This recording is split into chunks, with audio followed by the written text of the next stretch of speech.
జోష్న, గౌతమ్‌లకు ఇంట్లో ఎంగేజ్‌మెంట్ జరిపిస్తూ ఉంటారు. ఇంతలో అక్కడ ఉన్న గౌతమ్ జోష్న చేతికి రింగ్ తొడుగుతూ ఉంటాడు. ఇంతలో అక్కడికి దీప వచ్చి ఒక్కసారిగా షాక్ అయిపోయి "ఆపరా" అని చెప్పేసి అయితే అంటూ ఉంటుంది.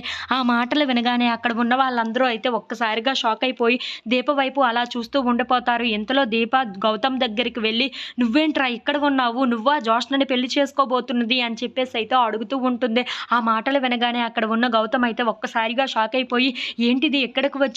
ఇప్పుడు మొత్తం నా గుట్టు మొత్తం బయట పెట్టేస్తుందా ఏంటా అని చెప్పేసి అయితే భయపడుతూ ఉంటాడు. ఇంతలో అక్కడ ఉన్న గౌతమ్ దీప వైపు చూసి ఎవరు నువ్వు అని చెప్పేసి అయితే అడుగుతూ ఉంటాడు. ఆ మాటలు వినగానే అక్కడ ఉన్న దీప మాత్రం నేనెవరో నీకు తెలియదేంట్రా? ఎందుకురా ఇలా మాట్లాడుతున్నావు? నువ్వు ఎంతమంది అమ్మాయిల్ని మోసం చేశావో నాకు తెలుసురా అని చెప్పేసి అయితే అంటూ ఉంటుంది. ఆ మాటలు వినగానే అక్కడ ఉన్న వాళ్ళందరూ అయితే ఒక్కసారిగా షాక్ అయిపోయి దీప వైపు చూస్తూ ఉండిపోతారు. ఇంతలో అక్కడ ఉన్న గౌతమ్ మాత్రం చాలా భయపడుతూ ఉంటాడు.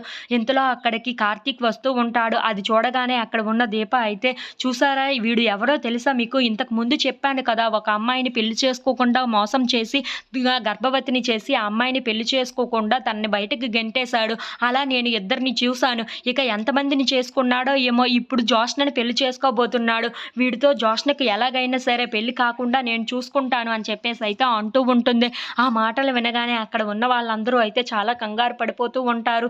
ఏంటి దీప చెప్తుంది నిజమా అని చెప్పేసి అయితే సుమిత్ర అనుకుంటూ ఉంటుంది. ఇంతలో అక్కడ ఉన్న గౌతమ్ మాత్రం ఏం మాట్లాడుతున్నారండి మీరు? నేను ఎవరో మీకు తెలుసా?